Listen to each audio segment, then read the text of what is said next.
19వ కీర్తన, కీర్తనల గ్రంథం, కీర్తనలు 19వ కీర్తన 19 కీర్తనల గ్రంథము 19వ కీర్తన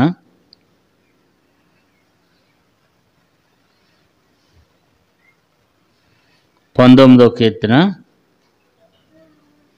12వ వచనాన్ని 13వ వచనాన్ని అందరం కలిసి చదువుకుందాం. కీర్తనల గ్రంథంలో నుండి 19వ కీర్తన 12వ వచనాన్ని 13వ వచనాన్ని అందరం కలిసి చదువుకుందాం.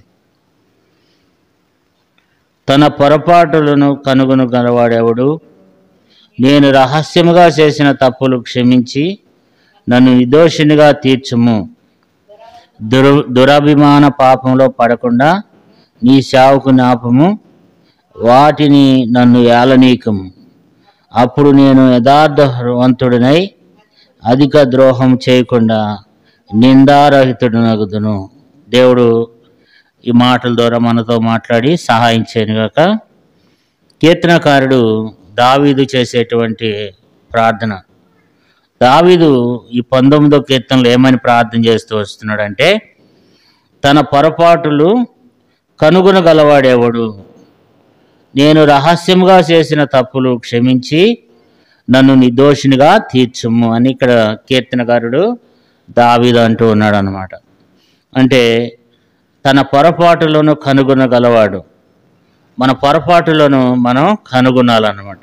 సర్వసాధారణంగా మనుషుల్లో ఉన్నటువంటి అలవాటు ఏంటంటే, మనం చేసే తప్పులన్నీ, మనం చేసే పొరపాట్లు అవి మన దృష్టికి అవి మనకు బాగానే కనిపిస్తూ ఉంటాయి అన్నమాట. అది సాతాను మనకిచ్చే కొన్నిసార్లు మనం పొరపాట్లు చేసినప్పుడు కూడా అవి మన దృష్టికి అవి బాగానే కనపడినట్లుగా ఉంటాయి అన్నమాట. కాబట్టి పొరపాటులను ఇక్కడ మనం చూస్తే, తన పొరపాటులు కనుగొనగలవాడెవడు?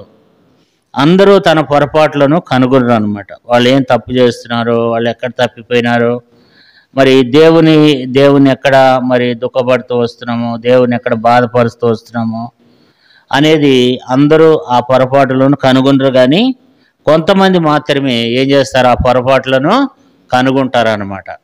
నిజమే కదా, నేను ఈ వారంలో నేను తప్పిపోయినాను, పడిపోయినాను. నిజంగా దేవుణ్ణి అంటే తప్పిపోవడం, పడిపోవడం అంటే దొంగతనమో లేకపోతే విచారం అని కాదు కదా. మాటలో తలంపుల్లో ఆలోచనలు మనిషి యొక్క జీవితమే పాపం అన్నమాట. కాబట్టి మనం ఎక్కడో చోట దేవుని ఆజ్ఞ అతిక్రమమే పాపం అన్నమాట. కాబట్టి ఎక్కడో మనం దేవుణ్ణి దుఃఖపరుస్తూ బాధపరుస్తూ ఎక్కడో చోట మనం తప్పిపోతూ ఉంటాం అన్నమాట. అయితే వాటిని ఏం చేయాలంటున్నాడంటే, మనము కనుగొనాలి కదా. బైబిల్లో రాయబడింది, విస్తారమైన మాటల్లో దోషం ఉండక మానదని వాక్యంలో రాయబడింది. మనం నలుగురం కలిసి మాట్లాడుకున్నప్పుడు ఎక్కడో చోట మాటలో కూడా ఏముంటుందంట, దోషం ఉంటుందంట. మనం ఏమంటామంటే అవి కొన్ని మనం కనుగొనలేమన్నమాట. మనం మాట్లాడుకునే మాటలను కూడా మనం చాలాసార్లు మనం కనుగొనలేము. కాబట్టి వాటిని కనుగొనాలి. ఇక్కడ దేవుని వాక్యంలో అదే రాయబడింది. మరి తన పొరపాటులు కనుగొనగలవాడెవడు? నేను రహస్యంగా చేసిన తప్పులు క్షమించి నన్ను నిర్దోషినిగా తీర్చమని ప్రార్థన చేస్తున్నాడు. అంటే రహస్య పాపాలు, ఈ రహస్య పాపాలు కొన్ని రహస్య పాపాలు ఉంటాయి అన్నమాట. అంటే ఇతరులకు కనిపించుకోకుండా కొన్ని మనం ఏం చేస్తుంటాం, రహస్య పాపాలు ఉంటాయి. రహస్యంగా అంటే మనం చేసేవి ఇతరులకు కనపడకుండా మనం ఏం చేస్తూ ఉంటాం, రహస్యంగా మనం పాపాలు చేస్తూ ఉంటాం అన్నమాట. రహస్యంగా అంటే ఎవరు చూడకూడదు, ఎవరు చూడకుండా చేసేటువంటి వాటిని రహస్య పాపాలు అంటారు. కాబట్టి రహస్యంగా మనం చేస్తూ ఉంటాం కదా. కానీ మన రహస్య పాపాలు దేవుని ముఖంలో కనబడుతూ ఉంటాయి. చూడండి, 90వ కీర్తన 8వ వచనం. మన రహస్య పాపాలు ఎవరు చూస్తారంటే దేవుడు చూస్తాడు అనమాట. 90వ కీర్తన 8వ వచనం చూడండి. మా దోషములను నువ్వు నీ ఎదుట ఉంచుకుని ఉన్నావు, నీ ముఖకాంతిలో మా రహస్య పాపములు కనబడుచున్నవి. ఇక్కడ మనం చూసినట్లయితే మా దోషములు నీ ఎదుట ఉంచుకుని ఉన్నావు. దేవుడు మన దోషాలు దేవుని ఎదుట ఉంచుకుని ఉంటాడంట. తర్వాత నీ ముఖకాంతిలో మా రహస్య పాపాలు కనబడుతున్నవి అంటాడు. మన రహస్య పాపాలు ఎక్కడ కనబడుతున్నాయి? దేవుని యొక్క ముఖములో కనబడుతున్నాయి అంట. అంటే దేవునికి మన రహస్య పాపాలు ఎరిగినటువంటి వారు ఎవరంటే దేవుడు. మన బలహీనతలు ఎరిగిన వాడు దేవుడు. ఈ లోకంలో ఇద్దరేనంట మన రహస్య పాపాలు ఎరిగిన వారు. ఒక ఆయన దేవుడు, ఇంకొకటి సాతాను. సాతానుకు కూడా తెలుసు అనమాట మన రహస్య పాపాలు, మనం ఎక్కడ తప్పిపోతాము, ఎక్కడ పడిపోతున్నాము అనేది సాతానుకు కూడా బాగా తెలుసు అనమాట. కాబట్టి మన బలహీనతలు దేవునికి, తర్వాత సాతానుకి తెలుస్తాయి. కొంతమంది ఏం చేస్తూ ఉంటారంటే, కొంతమంది అందరికి తెలిసేటట్టుగా కొన్ని పాపాలు చేస్తుంటే, కొంతమంది ఏం చేస్తారంట రహస్యంగా చేస్తూ ఉంటాం అనమాట. ఎవరికి కనిపించకుండా చేసే వాటిని ఏమంటారంటే రహస్య పాపాలు అంటారనమాట. రహస్యంగా అంటే ఎవరికి తెలియకుండా, రకరకాలుగా మనకు ఉన్నటువంటి బలహీనతలను బట్టి మనము కొన్ని సందర్భాల్లో ఏం చేస్తూ ఉంటామంటే రహస్య పాపాల్లో పడిపోతూ ఉంటాం. రహస్య పాపాలు మనం దాచుకుంటూ ఉంటాం. కాబట్టి మన రహస్య పాపాలు ఎవరికి తెలుసు? దేవుని తెలుసు కనుక ఆ పాపాలను మనం దేవుని దగ్గర ఏం చేయాలి? ఒప్పుకోవాలన్నమాట. ఒకసారి ఒక తండ్రికి 2 పిల్లలు ఉన్నారంట, ఒక అబ్బాయి, ఒక అమ్మాయి. అయితే తమ్ముడు అంటే ఆడపిల్ల పెద్ద అమ్మాయి, తమ్ముడు చిన్నోడు అనమాట. అయితే వాళ్ళకి బాతులు ఉన్నాయంట. వాళ్ళ దగ్గర ఏమున్నాయి? బాతులు ఉన్నాయి. 10 బాతులు ఉంటే ఈ పిల్లోడు ఆడుకుంటూ ఆ బాతుని రాయి పెట్టి కొడితే ఆ బాతు ఏమైందంట? చచ్చిపోయిందంట. చచ్చిపోతే ఎవరు చూడుకోకుండా ఈ పిల్లోడు ఏం చేశాడంటే, మళ్ళీ మా నాన్న వస్తే తిడతాడని చెప్పి ఈ బాతుని ఎవరు చూడలేదని చెప్పి గబగబా ఒక గుంట తీసి ఆ బాతుని ఏం చేశాడంట? పాతి పెట్టేశాడంట. అవన్నీ ఎవరు చూశారంటే వాళ్ళ అక్క చూసిందంట. అరే, నువ్వు బాతుని చంపేసావు కదా, నువ్వు బాతుని చంపేసి ఎవరు చూడలేదని చెప్పి నువ్వు ఇక్కడ పాతి పెడుతున్నావు కదా, నేను చూశా. ఇక్కడ నుంచి నువ్వేం చేయాలి తెలుసా అంటే పిల్లోడు అన్నాడంట, అక్క ఎవరు నాన్నకు చెప్పాకక్క, నాన్నకు చెప్తే నన్ను కొడతాడు అక్క అంటే, అప్పుడు ఆమె ఏం చేసిందంటే, సరే నాన్నకు చెప్పను, అమ్మకు చెప్పను, నేను చెప్పిందల్లా నువ్వు చేయాలి. నేను చెప్పిన పని నువ్వు చేయలేదనుకో, నువ్వు చేసిన పని ఎవరికి చెప్తాను? నాన్నకు చెప్పేస్తానంట. అక్క నాన్నకు మాత్రం చెప్పాకక్క, నువ్వు ఏ పని చెప్తే అది చేస్తాను అక్క అని ఏం చేస్తున్నాడు ఈ పిల్లోడు? నా అక్క చెప్పిన పనులన్నీ చేస్తున్నాడు. అంతకేతం అక్క ఏం చేసేది? ఇల్లంతా శుభ్రం కూడిచేది, కుండలన్నీ దోమేది, అన్ని పనులు అక్క చేసేదనమాట. ఇప్పుడు ఏం చేస్తుందంటే అక్క కుర్చీ వేసి కూర్చొని, రే ఇల్లంతా శుభ్రం కూడుచుకురా, కుండలన్నీ బయట వేస్తోము, ఈ పనులన్నీ చేపిస్తుంది వాడి చేత. ఇంకా వాడికి చేయగా కొన్ని రోజులు చేశాడు, వాడికి ఇసుక పుట్టిపోయిందంట. వాడికి ఇసుక పుట్టిపోయి ఇక నేను చేయను, ఇక నాన్నకు చెప్పేస్తా, ఈ బాధ నేనేం చేయలేను, భరించలేనని చెప్పి అప్పుడు ఏం చేశాడంట వాళ్ళ నాన్నకి, డాడీ నన్ను క్షమించు డాడీ, మనకు 10 బాతులు ఉన్నాయి కదా, ఒక బాతు ఏమైందని అన్నావు కదా, ఆ బాతుని నేనే చంపేసి ఏం చేశాను? పాతి పెట్టాను డాడీ, నన్ను క్షమించండి డాడీ అని ఏడ్చి వాళ్ళ నాన్న కాళ్ళు పట్టుకున్నాడంట. అప్పుడు వాళ్ళ నాన్న ఏం చేశాడంటే, అరే అంత దానికే ఏడుస్తావారా, ఇన్ని రోజుల నుంచి నాకు చెప్పొద్దా నువ్వా అని చెప్పి నేను నీకు క్షమించేసేలా, ఇక నువ్వేం బాధపడక అన్నాడంట. అంటే ఆ తండ్రితో చెప్పడం ద్వారా ఏమైపోయింది? ఇప్పుడు ఆమెకున్న బాధ అంతా ఇక ఇప్పుడు ఏం చేస్తున్నాడు? మళ్ళీ వాళ్ళ అక్క స్కూల్ నుంచి వచ్చిందంట. స్కూల్ నుంచి వచ్చి, అరే కుండలన్నీ బయట వేసి తోమన్నాడంట. అప్పుడు విన్నాడంట, నేను తోమను అన్నాడంట. తోమపోయి డాడీకి చెప్తానంటే, డాడీకి ఆల్రెడీ నేను చెప్పాను, ఇక నేను తోమను, నీ పని నువ్వే ఏం చేయాలి? చేసుకోవాలి అన్నాడంట. కాబట్టి మనం ఏం చేయాలంటే, మనము మన రహస్య పాపాలు ఎవరికి తెలుసంట? దేవునికి. 12వ వచనంలో 19వ కీర్తన గ్రంథం 19వ కీర్తన 12వ వచనం, తన పొరపాటులు కనుగొనగలవాడెవడు? నేను రహస్యంగా చేసిన తప్పులు క్షమించి నన్ను నిర్దోషినిగా తీర్చమని ప్రార్థన చేస్తున్నాడు. రహస్యంగా చేసినటువంటి పాపాలు మనం ఏవైతే రహస్యంగా చేస్తూ ఉంటామో, మనం ఇందాక చదువుకున్నాం కదా 90వ కీర్తనలో ఏముంది? 8వ వచనంలో, మా రహస్య పాపాలు నీ ముఖ కాంతిలో మా రహస్య పాపాలు కనబడుతున్నాయి. మన పాపాలు ఎవరికి కనబడతాయి అంటే దేవునికి కనబడతాయి. మన రహస్య పాపాలు దేవునికి కనబడతాయి అన్నమాట. రహస్య పాపాలు అంటే మనలో ఉన్నటువంటి అసూయ, లేకపోతే మనలో ఉన్నటువంటి కోపము, లేకపోతే కొంతమంది అబద్ధాలు ఆడేవాళ్ళు ఉంటారు, కొంతమంది రకరకాలుగా రహస్య పాపాలు మనం దేవునికి ఇష్టం లేనివి చేస్తూ ఉంటాం. కొన్ని కొన్ని రహస్యంగా చేస్తే కొన్ని కనపడకుండా చేస్తూ ఉంటాం అనమాట. ఇక్కడ కీర్తనకారుడు ఏమంటున్నాడంటే రహస్య పాపాలు అన్నాడు కదా. మరి మా దగ్గర ఒక అతను ఉండేవాడు, ఇటువరకు మా స్థానిక సంఘంలో ఒక అతను ఉండేవాడు. అతను ఏం చేసేవాడు అంటే ఆయనకి సిగరెట్ కాల్చి అలవాటు ఉంది కావచ్చు. ఆయన ఏం చేశాడంటే ఒక రోజున మా పాస్టర్ గారి నేను అప్పుడు మేము తరబీదులో ఉన్నాం అనమాట. ఆ పాస్టర్ గారి నేను బండి మీద వెళ్తున్నాం బ్యాంక్కి. ఆయన బ్యాంక్ దగ్గర నుంచి సిగరెట్ కాలుస్తున్నాడు. అన్నా సిగరెట్ కాలుస్తున్నాడు అన్న అని చెప్పి చూసామన్నమాట. మమ్మల్ని చూడంగానే ఆ సిగరెట్ని ఏం చేశాడు ఆయన కింద కింద పడేసేసి వెనక నలిపేసేసి ఎరగనట్టుగా నుంచున్నాడు. ఆల్రెడీ మేమే ముందే ఆయన ఏం చేసామంటే సిగరెట్ కాలటం ఆయన చూసినాం అనమాట. అప్పుడు ఆయన అడిగినాం, అన్న సిగరెట్ కాల్చి అలవాటు ఉంది కదా మీకంటే, లేదు లేదన్నా అన్నాడు. నువ్వు కాలటం మేము చూసినాం అన్నంటే, అన్న క్షమించండి అన్న ఇంకెవరితో చెప్పొద్దని అన్నాడు. కాబట్టి అట్లా రహస్య పాపాలు కొన్ని కొన్ని ఉంటాయి అన్నమాట. రహస్యంగా చేసేవి కొన్ని. ఒకసారి కరీంనగర్లో ఉన్నప్పుడు ఒకళ్ళ ఇంటికి విజిటింగ్కి వెళ్ళాను అనమాట. అక్కడ తంబాకు బుక్కుతారు.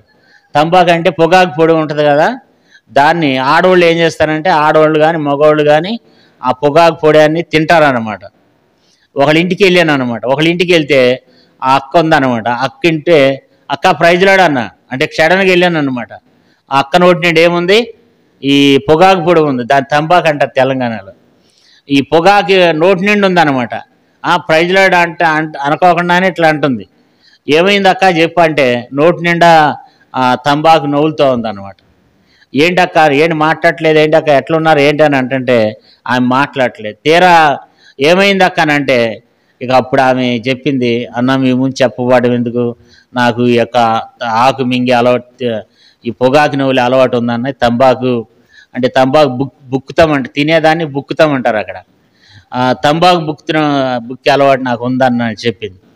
అంటే కొన్ని రహస్యముగా కొన్ని ఏం చేస్తూ ఉంటాం అనమాట. కొన్ని సందర్భాల్లో పాస్టర్ గారు వస్తున్నాడంటే టీవీలన్నీ ఏం చేస్తారు టపా బంద్ కట్టేస్తారనమాట. అంటే ఎవరికి భయపడుతుంటాం మనం అంటే కొంత మనుషులకు కనపడకుంటే చాలులే అని చెప్పి మనము ఏం చేస్తుంటాం, రహస్య పాపాలు మనం చేస్తూ ఉంటాం అనమాట. పాస్టర్ గారు ఆ ఏరియాకి వచ్చాడంటే ఏం చేస్తారంటే కొంతమంది కొన్ని సంఘాల్లో అట్లా ఉంటారనమాట. ముందు టీవీలు కట్టేస్తారు ఉంటారు. అంటే ఇవన్నీ ఎవరు చూస్తున్నారంటే పాస్టర్ గారు చూసినా చూడకపోయినా మాత్రం చూసేది ఎవరు, దేవుడు చూస్తాడు. కాబట్టి వీటిని ఏమంటారంటే రహస్య పాపాలు కదా. 19వ కీర్తన 12వ వచనం, తన పొరపాట్లు కనుగొనగలవాడెవడు, నేను రహస్యముగా చేసిన తప్పులు క్షమించి నన్ను నిర్దోషినిగా చేయము అంటున్నాడు. కాబట్టి నన్ను నిర్దోషంగా తీర్చు ప్రభా అని ప్రార్థన చేస్తున్నాడు. నిజంగా మరి దావీదు లాంటి భక్తుడే ఏం చేస్తూ వచ్చినాడు, అయ్యా నా పొరపాట్లు నేను కనుగొంటున్నాను, నేను ఇక్కడెక్కడ తప్పు చేసినాను, తర్వాత నేను రహస్యముగా చేసిన తప్పులు ఏం చెయ్యి, క్షమించి నన్ను ఏం చెయ్యి, నిర్దోషినిగా తీర్చమని చెప్తూ మరలా కిందేమంటున్నాడు 13వ వచనం, దురాభిమాన పాపంలో పడకుండా నీ సేవకుని ఆపుము, వాటిని నన్ను ఏలనీయకము, అప్పుడు నేను యథార్థవంతుడిని అధిక ద్రోహం చేయకుండా నిందారహితుడిని అవుతున్నా అంటున్నాడు. కాబట్టి దురాభిమాన పాపం అంటే తెలిసి చేసేది అనమాట. ఎరిగి చేసేది. ఇది చేయకూడదని తెలిసి కూడా చేసేదాన్ని ఏమంటారు, దురాభిమాన పాపం అంటారు అనమాట. తెలిసి ఎరిగి చేసేదాన్ని దురాభిమాన పాపం అంటారు. కాబట్టి ఇక్కడ అంటున్నాడు, అయ్యా నేను దురాభిమాన పాపంలో పడకుండా నీ సేవకుని ఆపము, వాటిని నన్ను ఏలనీకము. అంటే చాలాసార్లు ఎరిగి ఏం చేస్తుంటాం, మనము తప్పిపోతూ ఉంటాం, చేస్తూ ఉంటాం అనమాట. ఎరిగి అందుకే మన పాట కూడా ఉంది కదా, ఎరిగి నేను చెడిపోతుని లెక్క అనేటువంటి పాట కూడా మన సియోని గీతాల్లో ఉంది కదా. అట్లా ఎరిగి చేసే వాటిని ఏమంటారంటే దురాభిమాన పాపం. అంటే తెలిసి కూడా ఇది చేయకూడదని తెలిసి కూడా చేసే వాటిని దురాభిమాన పాపం అంటారు. కాబట్టి వీటన్నిటి నుంచి దేవుడు కాపాడాలని చెప్తున్నాడు అనమాట. వాటిని నన్ను ఏలనీకము. పాపం ఏం చేస్తుందంటే మనిషిని ఏం చేస్తుంది, పాపం ఏలుతుందంట. పాపం అనేది ఎలాంటిదంటే మనిషి మీద ప్రభుత్వం చేస్తుంది అనమాట. పాపము ఏలుతుంది. కాబట్టి అందుకని అంటున్నాడు, అయ్యా ఆ పాపములు నన్ను యాలనీకము అని చెప్పి ప్రార్థన చేస్తూ వస్తున్నాడు అనమాట. నన్ను యాలనీకము, అప్పుడు నేను యథార్థవంతుడినై అధిక ద్రోహం చేయకుండా నిందారహితుడినగుదును అంటున్నాడు. నిందలేని వాడినై ఉంటాను కాబట్టి మరి నా పాపములన్నింటిని క్షమించమని ప్రార్థన కీర్తనకారుడు చేస్తూ వచ్చినాడు అనమాట. కాబట్టి మనం కూడా దేవుని దగ్గర మనం ఏం చేయాలి? మన బలహీనతలు దేవుని దగ్గర మనం ఒప్పుకోవాలి కదా. కొన్ని మనం ఏం చేయలేము, సమాజంలో అందరు వినపడేటట్టుగా మనం ఒప్పుకోలేము, కానీ కొన్ని మాత్రము మనం చెయ్యాలి. తర్వాత వ్యక్తిగతంగా మనం ఏం చేయాలి? మన పాపాలన్నిటిని కూడా మనం ఒప్పుకోవాలి దేవుని దగ్గర. ప్రభా, నేను మరి దురాభిమాన పాపంలో పడిపోకుండా నన్ను కాపాడు, నన్ను రక్షించు, అపాయం నుండి రక్షించు. ఈ పాపం అనేటువంటి దురాభిమాన పాపంలో పడిపోకుండా నీ సేవకుని లేదా నీ సేవకురాలను, అంటే దేవుని బిడ్డలైనటువంటి మనము దేవుని సేవకులం అన్నమాట, దేవుని బిడ్డలం.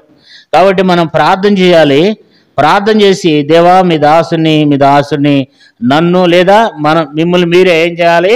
దేవుని దగ్గర అడగాలన్నమాట. దేవా మీ దాసురాలను అయిన నన్ను మరి ఈ దురాభిమాన పాపంలో ఇంతవరకు నేను చేసిన తప్పులు క్షమించండి, మరలా నేను దురాభిమాన పాపంలో పడకుండా నన్ను కాపాడమని చెప్పి ప్రార్థన చేయాలన్నమాట కదా. కాబట్టి ఇవన్నీ కీర్తనకారుడు ఒప్పుకుని 14వ వచనంలో ప్రార్థన చేశాడు. చూడండి 14వ వచనం. యెహోవా నా ఆశ్రయదుర్గమా, నా విమోచకుడా, నా నోటి మాటలను నా హృదయ ధ్యానమును నీ దృష్టికి అంగీకారం. ఇక్కడ అంటున్నాడు, మరి ప్రార్థన చేస్తూ వచ్చినాడు, యెహోవా నా ఆశ్రయదుర్గమా, నా విమోచకుడా, అంటే నువ్వే నన్ను విమోచించేటువంటి దేవుడు. కాబట్టి నా నోటి మాటలు నా హృదయ ధ్యానము నీ దృష్టికి అంగీకారమగునుగాక. ప్రభా, నా నోటి మాటలు నా హృదయ ధ్యానము నీ దృష్టికి అంగీకారమగునుగాక. అంటే దేవా, నా యొక్క మాటలు, నా తలంపులు, నా ప్రార్థన మీరు అంగీకరించండి. నా నోటి మాటలు నా హృదయ ధ్యానమును అంగీకరించమని ఇక్కడ కీర్తనకారుడైన దావీదు ఏం చేస్తూ వచ్చినాడు? మరి దేవుని దగ్గర ఒప్పుకుంటూ వచ్చినాడు అనమాట, ప్రార్థన చేస్తూ వచ్చినాడు. కాబట్టి అందుకని అంటున్నాడు, దేవుని దగ్గర ప్రార్థన చేస్తూ వచ్చినాడు అనమాట. ఇది తను వ్యక్తిగతంగా చేసినటువంటి ప్రార్థన కదా. 19వ కీర్తన 12వ వచనం, తన పొరపాట్లు కనుగొనగలవాడేవాడు. అంటే మనం ఏం చేయాలంటే మన పొరపాట్లు కనుగొనాలను. చాలాసార్లు మనము మర్చిపోతాం అనమాట, మర్చిపోతాం.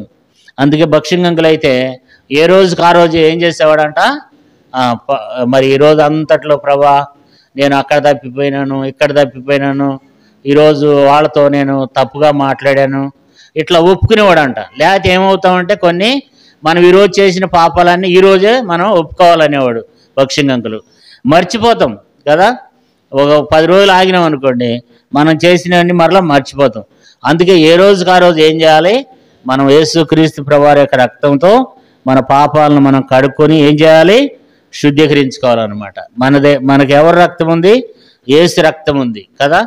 యోహాన్ రాసిన మొదటి పత్రికలు ఏముందంటే, యేసు రక్తము, యోహాన్ రాసిన మొదటి పత్రిక 1:7 ఆయన కుమారుడైన యేసు రక్తము ప్రతి పాపం నుండి మనలను పవిత్రులుగా చేయను. యేసు ప్రభువారి యొక్క రక్తం ఏం చేస్తుందంటే మన పాపములన్నిటి నుండి మనలను పవిత్రులుగా చేస్తుంది. ప్రభా, మరి మీ రక్త ప్రోక్షణ కిందకు వచ్చాను, మీ రక్త ప్రోక్షణ కిందకు వస్తున్నాను, నా ప్రతి పాపములు కూడా క్షమించి నన్ను మీ రక్తంతో కడగండి ప్రభా అని చెప్పి మనము ప్రతి దినము మనం ఏం చేయాలంటే యేసుక్రీస్తు ప్రభువారి యొక్క రక్తాన్ని మనం ఏం చేయాలి? ప్రోక్షించుకోవాలన్నమాట. ప్రతిరోజు ఉదయమే లేవగానే మనం ప్రార్థన చేసుకునేటప్పుడే, ప్రభా ఈ రోజు అంతట్లో నేను ఎక్కడ తప్పిపోయినాను, ఎక్కడ నేను పడిపోయినాను, నన్ను క్షమించయ్యా. మరి నా జీవితం ఎలాంటిది? పాప జీవితం కదా. కీర్తనకారుడు ఏమన్నాడు? నేను పాపంలో పుట్టినవాడను, పాపంలోనే నా తల్లి నన్ను గర్భం ధరించింది. కాబట్టి నా జీవితమే పాపం. కాబట్టి నేను ఈ రోజు అంతట్లో కూడా మాటలో, ప్రవర్తనలో, చూపులో, ఆలోచనలో ఎంతో తప్పిపోయినాను. నా జీవితమే పాపం. ఎందుకంటే మనల్ని ఎవరు కూడా మార్చలేరు. ఎందుకంటే మనిషి యొక్క స్వభావం పాపం కదా. మన ఆలోచన పాపం, మన క్రియలు పాపం అన్నమాట. కాబట్టి వీటన్నిటిని మనం దేవుని దగ్గర ఒప్పుకొని మనం దేవుని యొక్క యేసుక్రీస్తు ప్రభువారి యొక్క ఆ రక్తంతో మనము ఏ రోజుకి ఆ రోజే కడగబడిన బిడ్డలమై మరి ఆ యొక్క నిత్య రాజ్యములో, ఆ యొక్క యేసుక్రీస్తు ప్రభువారి యొక్క ఆ రాజ్యంలో ఉండేటువంటి బిడ్డలంగా మనము ఉండాలన్నమాట. ఆయన యొక్క రక్తంతో. ప్రకటన గ్రంథంలో ఒక మంచి మాట ఉంది. ప్రకటన గ్రంథం 7వ అధ్యాయము 13వ వచనం. ప్రకటన గ్రంథం 7వ అధ్యాయం 13వ వచనం. పెద్దల్లో ఒకడు తెల్లని వస్త్రము ధరించుకుని వీరెవరు, ఎక్కడి నుండి వచ్చారని నన్ను అడిగాను. అందుకు అయ్యా అది నీకే తెలియనగా అతడు ఇలాగ నాతో చెప్పెను, వీరు మహాశ్రమల్లో నుండి వచ్చిన వారు గొర్రెల రక్తంతో తమ వస్త్రములు ఉతుక్కుని వాటిని తెలుపు చేసుకుంది. కాబట్టి ప్రతిదినము ప్రతిరోజు కూడా యేసుక్రీస్తు యొక్క రక్తంతో మనం ఏం చేయాలి? తెలుపు చేసుకోవాలి. ఇప్పుడు ఈరోజు వేసుకున్న వస్త్రాలు మనకు మురికైపోతాయి. మరలా మనం ఏం చేస్తాం?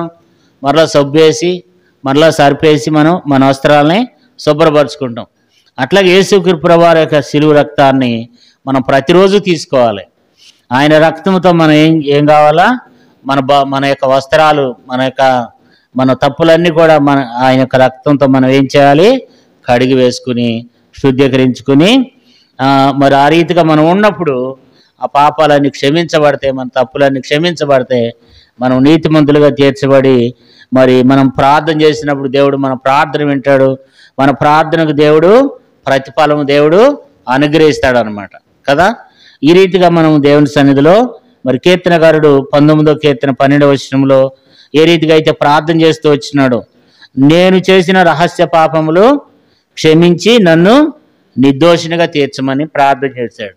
మనం కూడా ప్రార్థన చేద్దాం. ప్రభువా, నేను చేసిన రహస్య పాపములు, నేను రహస్యముగా చేసిన తప్పులు క్షమించి నన్ను నిర్దోషినిగా తీర్చమని ప్రార్థన చేద్దాం. దేవుడి కొద్ది మాటలు దీవించి ఆశీర్వదించిన. మనం ఇప్పుడు వ్యక్తిగతంగా మరి నిమిషానికి ఒక్కళ్ళ కాడికి మనము దేవుని సన్నిధిలో ఒప్పుకోలు ప్రార్థన చేద్దాం. దావీదు కీర్తనకారుడు దావీదే అంటున్నాడు, అంత గొప్ప మరి భక్తుడే, అయా నేను రహస్యంగా చేసిన తప్పులు క్షమించి నన్ను నిర్దోషినిగా తీర్చమంటున్నాడు. కాబట్టి మనం కూడా దేవుని దగ్గర, ప్రభువా మరి నేను రహస్యంగా చేసిన పాపాలన్నీ క్షమించి నన్ను కూడా నిర్దోషినిగా తీర్చమని చెప్పి ప్రార్థన చేద్దాం. ప్రార్థనలోకి వెళ్దాం. చేయండి.